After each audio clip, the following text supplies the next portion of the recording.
Hello guys, how are you? It's Sunday afternoon here in the Philippines and look, naabutan kami ng malakas na ulan sa daan at look, nagsa-start ng mag-flooding sa left side.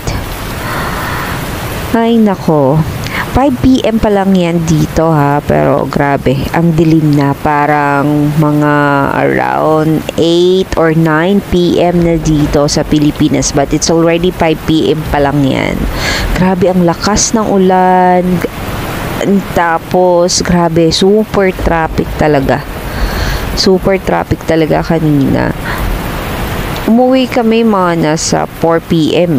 pero ngayon, grabe, 1 hour na.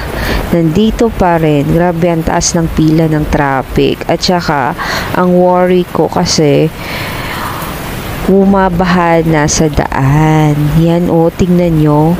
Lalim na po yan. As in, super lalim. Kung ang sasakyan natin is lowered, ay nako, hindi pwede dito. Tingnan nyo, yung mga motor sumusulong talaga sila. Grabe, rain or shine.